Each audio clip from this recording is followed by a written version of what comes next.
At this stage of the isotonics, we're going to start seasoning things. So in a food analogy, this is when we add some extra calories, the hot sauces on our meals. We're going to gradually increase the spice so later on you can figure out what are your preferences of taste. This is when the blue note shows up alongside with some chromatic lines and other nuances. Let's check them out. Sometimes we don't realize how much of a difference an extra single note can make. In this case, the blue note, which is the flat 5,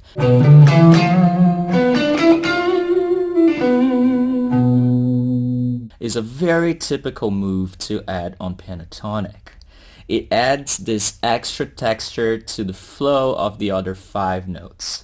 It also adds a really nice tension, coloring up the phrasing really well. So now let me show you the 5 minor pentatonic shapes with the blue note included.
According to my preference, the coolest thing about the blue note is to try to find ways on how it sounds like a surprise element, or even just as a passing note, a transition note.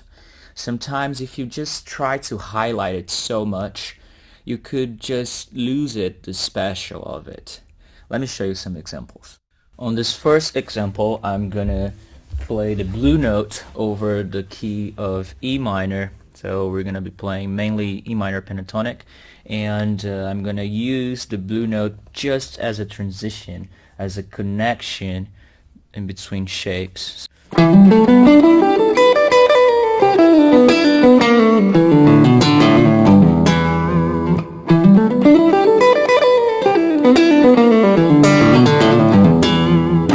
So again, here I connect a bunch of patterns. I start with the shape 2, and then I do this sort of chromatic line, but to me I still see it as just a blue note moment. So this is the blue note right here, right?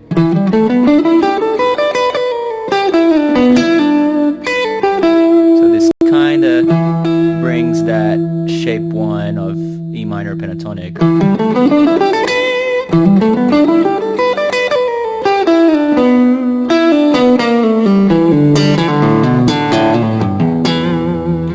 So anyways, so this is a nice example of how you could use the blue note just as a passing note. One more time.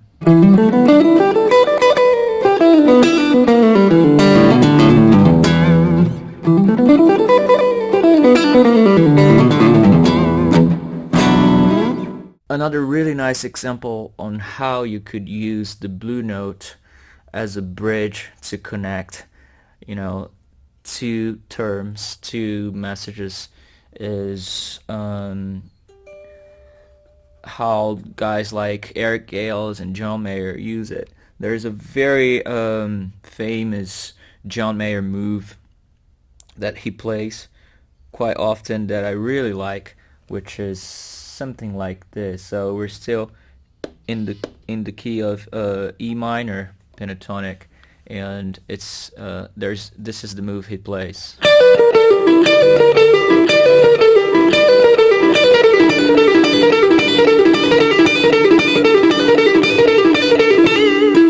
So again, the blue note is there, but I don't feel like the blue note is taking the attention to the entire movement. It's just giving that nice extra flavor. So it's like, and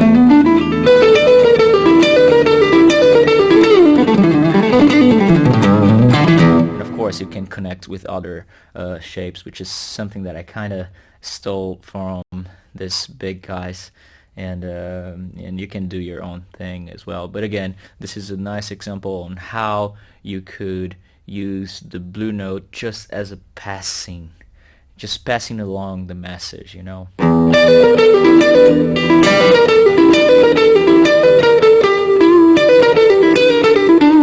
know, this is another move that you could do just to complement this.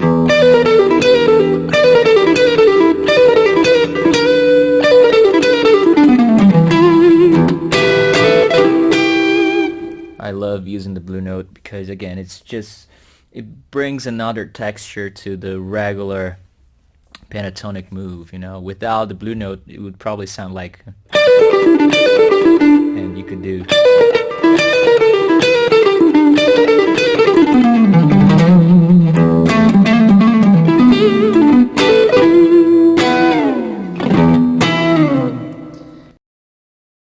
Let me just mess around here with the drum beat and try to explore the blue note in a different way, you know. But this time I'm gonna try to highlight a little more, you know. So we're still gonna be in key of E, okay?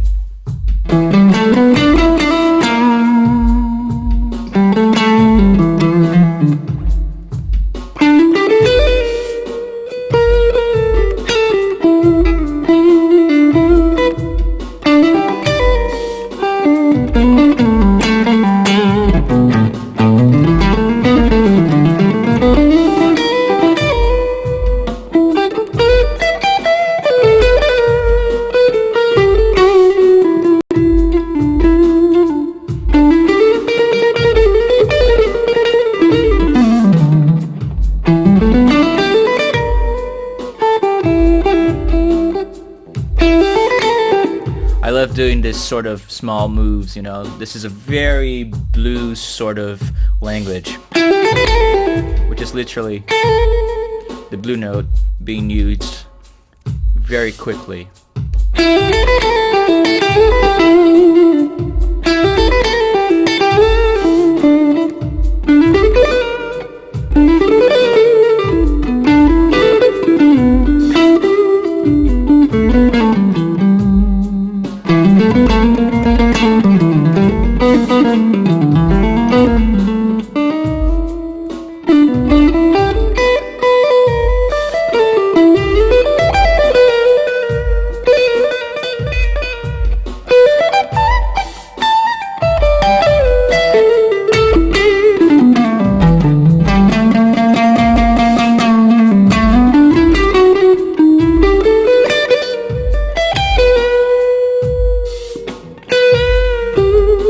This is a very typical move from Marty Friedman, for example. He loves to give that sort of, I don't know how to define that, but you know, he brings that blue note sound in a band way, which is really sick.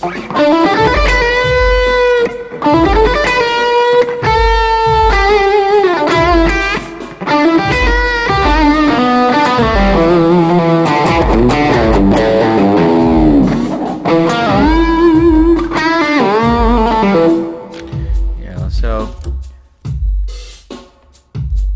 as soon as you get familiar with the shapes, including the blue note, start messing around with that. And another thing which is amazing and I truly recommend you to do is to work on your motifs and try to find a motif, and then you play that same phrase all over the neck. So, okay, so the motif could be like, I don't know.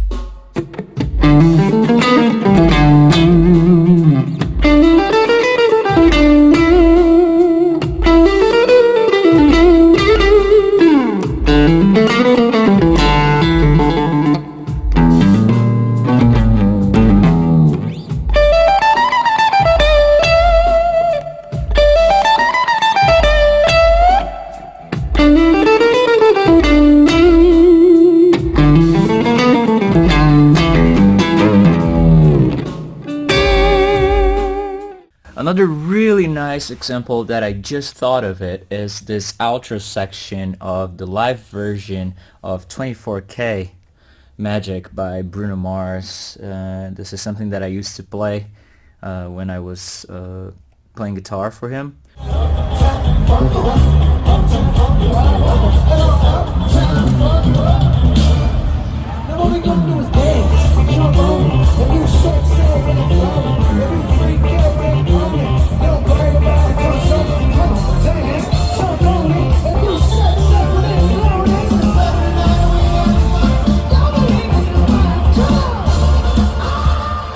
This outro section kind of has everything that we just talked so far. So it's a riff very based on the minor pentatonic.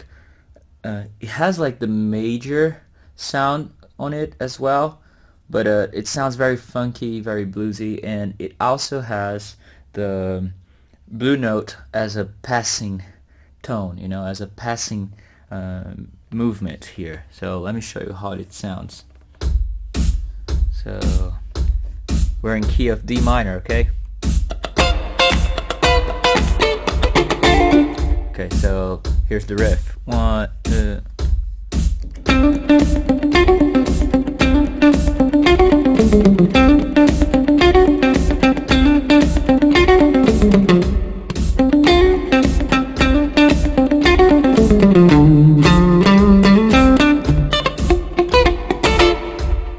One more time.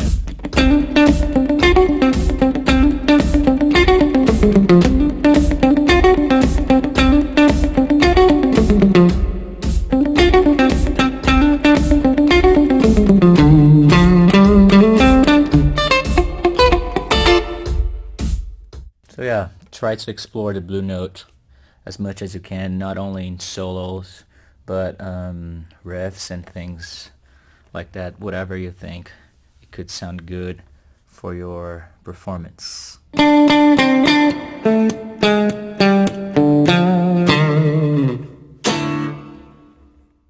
There's always a way to add your favorite technique into your favorite scale. Here's 2 examples of double stops having pentatonic as a foundation. By the way, I'm not going to talk much about double stops because there's a course on the way.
If adding one note was already good enough to make an impact over the sound of pentatonic, now imagine adding some extra more notes. This is what this topic is about, chromatic lines.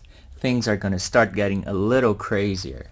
So in terms of chromatic lines, I think the most ideal situation to use them is when you're jamming over a vamp or a chord progression that doesn't have much movement. And what I mean by that is not too many chords, you know. So this would be perfect for you to show off that you just unlocked a new level of pentatonic.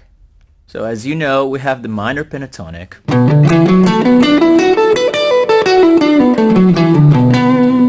And you also have the minor pentatonic with the blue note.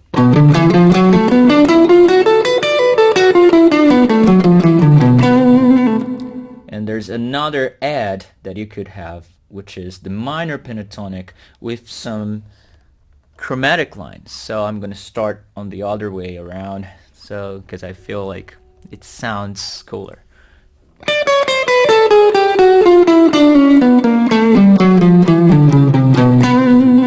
So in terms of chromatic lines, there's not a rule on what's right or wrong. So it's more a matter of preference about what you think it sounds cool and what you think it doesn't work for you. So the only thing I would say here is to try to find the right zone on where you're going to throw your chromatic lines, you know, your chromatic movements. I feel like the chromatic could be your superpower, you know, and you don't want to throw your superpower all the time, you know. There's no need for you to show how powerful you are all the time, you know what I mean? So yeah, you have to be, I wouldn't say careful, but I think you just have to know when to make the right choice to throw that chromatic pass during your solo. You know, try to keep bringing the essence of the pentatonic, but again, you just bring that extra flavor as a surprise. So I'm gonna be jamming over key of B minor, and I'm gonna try to give you some examples on how I do my chromatic lines.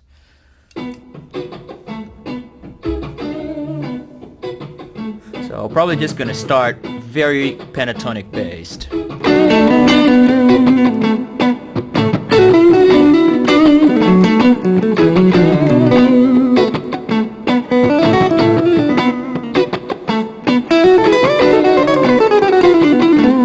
So here we already had another chromatic line.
So yeah, this is how chromatic lines could work. Of course, if you overdo it, I feel like it could be a little too much. So again, try to find that good zone where you still have pentatonic as the core of your language, and then you just throw those little nuances here and there, you know?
So another thing that I find cool is like from the root to the third, you already have, you know, this amount of notes.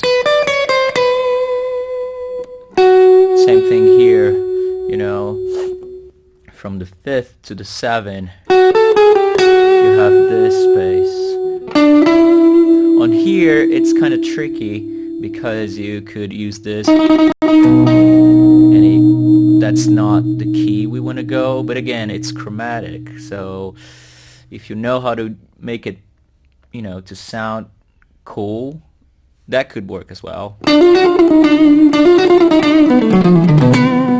Anyways, take advantage of the good old shape 4 because I feel like this is a very nice shape for you to explore the chromatic passes.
This is the latest nuance that I'm personally getting to know in terms of pentatonic. I would say I'm very new to the outside sound, but I'm so mesmerized with the amount of possibilities you could get from this concept. It took me some good years to finally digest the sound of it, but now the more I get to know it, the more I dig it.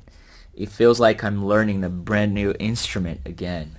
What a great definition of getting outside of the box, or should I say, getting out of shape. Anyways, here's my understanding so far. So it's a little complicated for me to explain how do I think in the outside aspect. So I came up with this little story, and I know it could sound a little silly, but I hope it makes sense at the end. So here's the deal. I am B minor. This is my name, B minor.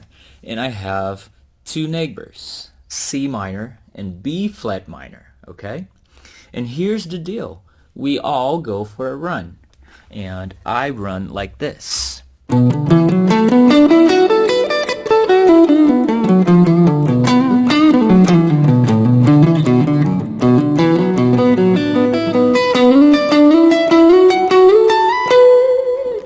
And my right neighbor, C minor, runs like this.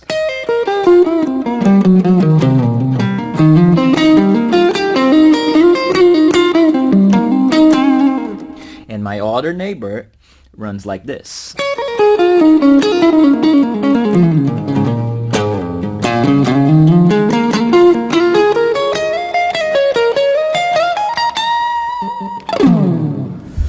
So, because we did not plan this out at all, everybody started the run in their own time. So, guess what happened? I started mine. This is my cardio.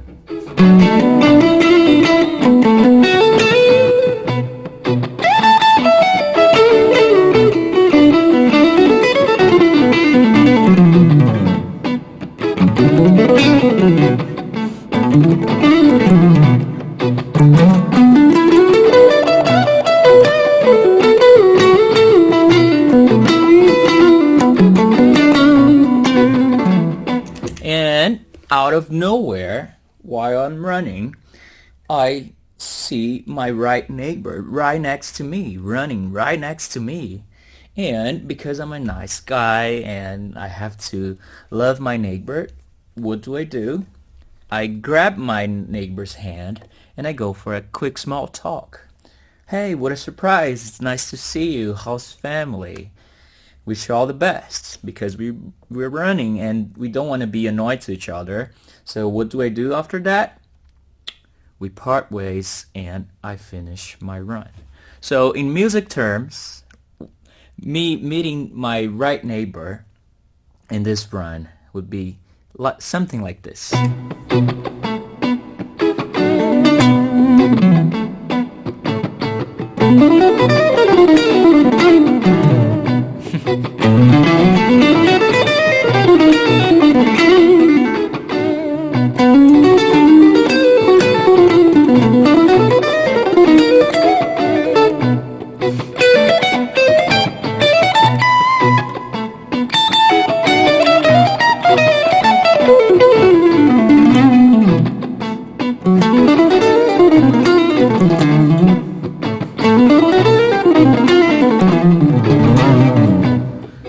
So anyways, now I continue my running.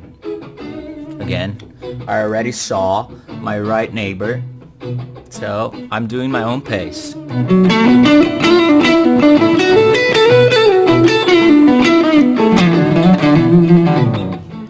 And guess what happens? I look on my left, and then I see my left neighbor, B flat minor. And guess what I do? I have to love my neighbors. I grab my neighbor's hand and do the same. In music terms, something like this.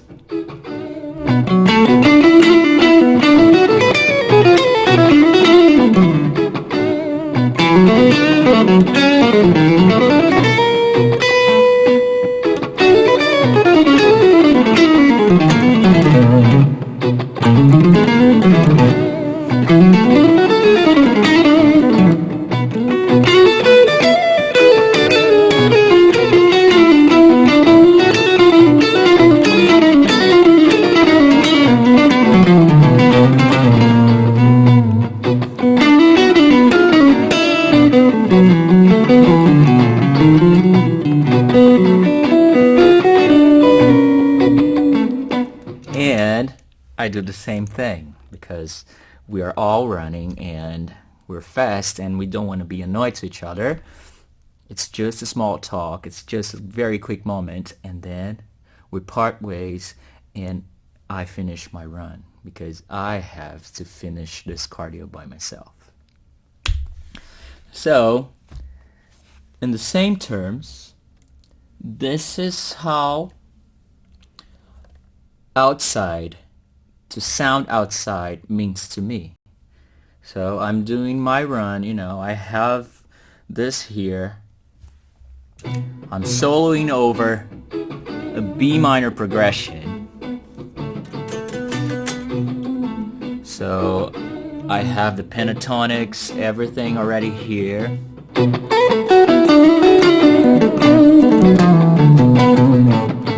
And when I want to do any outside movements, this is what I do. I look at my neighbors and I steal some of their pace.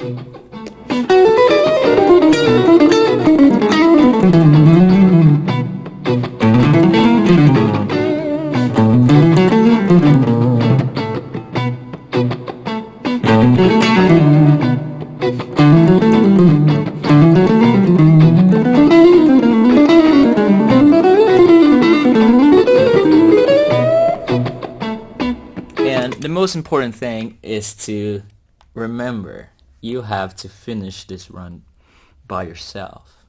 In other terms, try to find the right balance on, to play around with this sidestepping thing, going a half step up, half step down. But then the coolest thing about the outside stuff is knowing where to put it and how to resolve it. So it takes a little bit of a time, and I'm still figuring out how to make this to sound not as abrupt, you know what I'm saying? But yeah, I totally recommend you to spend some time, have some fun with it. And coming back to the very first step, actually step number 2, where we get in shape. There's one exercise where I was just playing one shape in 12 keys, and this is when we grab that information for situations like this right now, I don't know if you remember, but it was something like...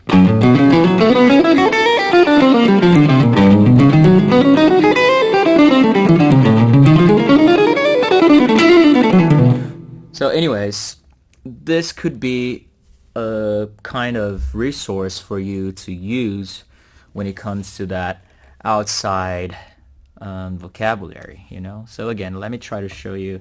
Let me try another time.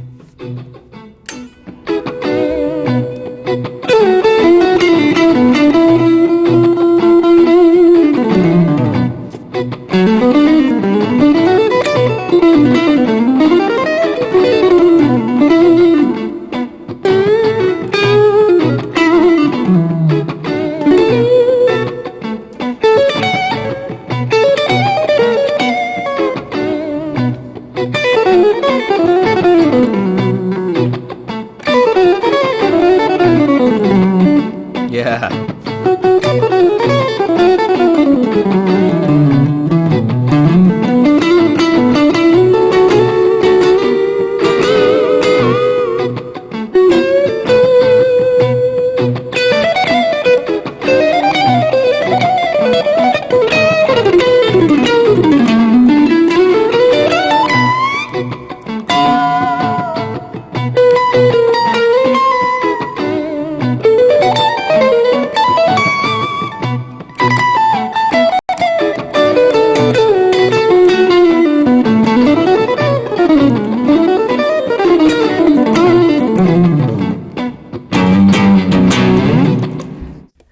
Pentatonics, we could do all this sort of movements, and you could still be able to bring that sort of sound, which is amazing, So the more familiar you get with the shapes and the fingering positions when it comes to pentatonics, the better for you to get adapted to this kind of sound.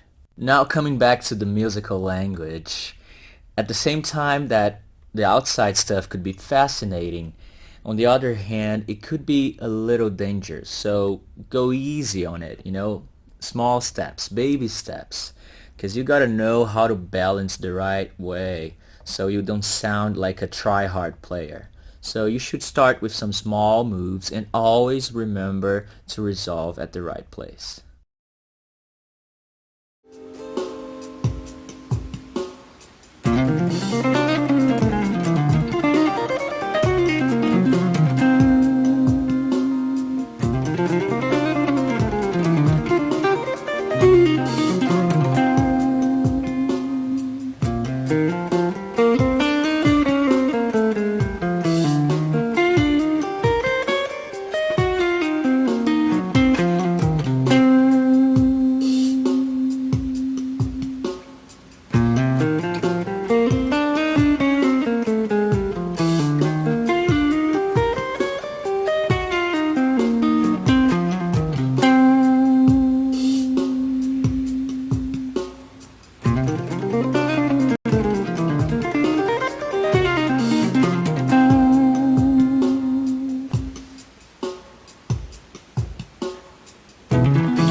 This is the last bonus, which I don't feel like explaining much deeper because this could put me in trouble with the masters of the music theory.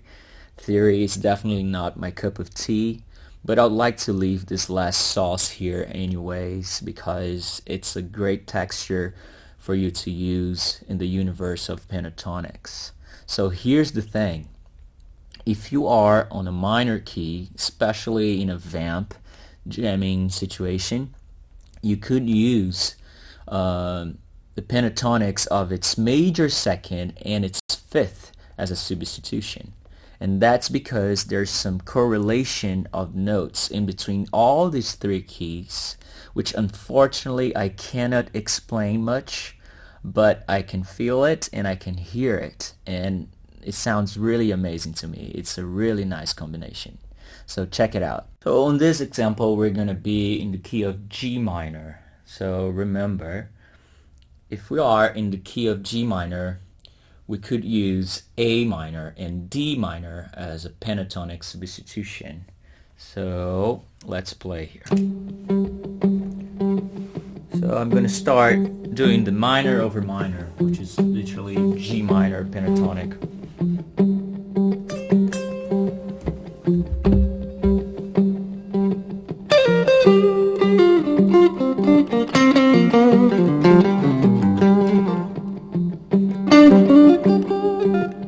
Now, let's start adding different textures.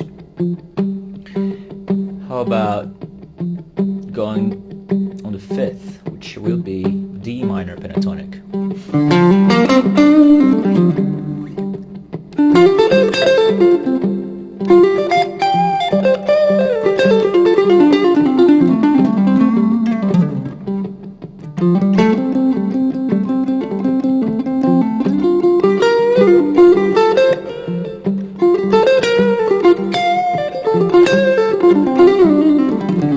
How about now A minor pentatonic?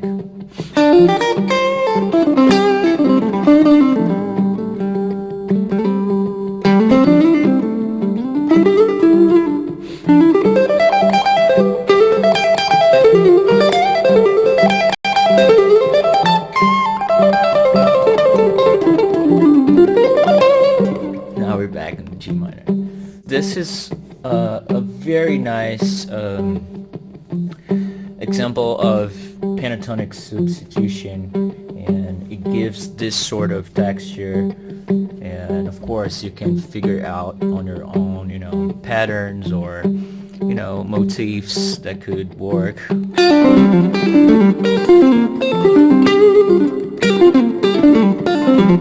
So right here what I just did, it's literally a motif using the shape 4 in G minor, A minor, and D minor, but using the relative major. In this case would be F major.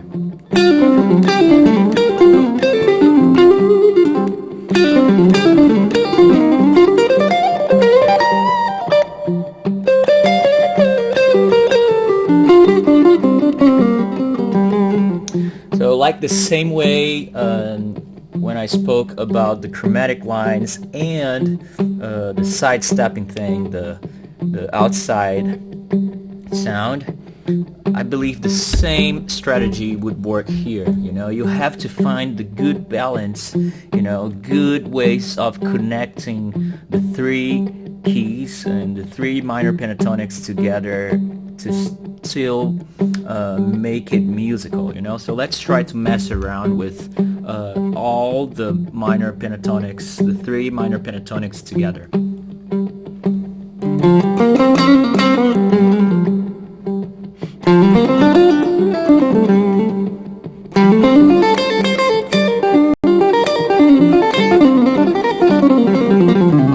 The cool thing is, I know we didn't talk about arpeggios or triads on this, but with this concept of having the pentatonic substitutions with these three guys, it's so easy to connect the arpeggios together. So in this case,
so yeah, that kind of gives that sort of Dorian, and it sounds a little bit jazzier, which could be something that you dig. But long story short, keep that tip on your mind. Whenever you have a minor key situation, you could use this other two minor pentatonics as a sub.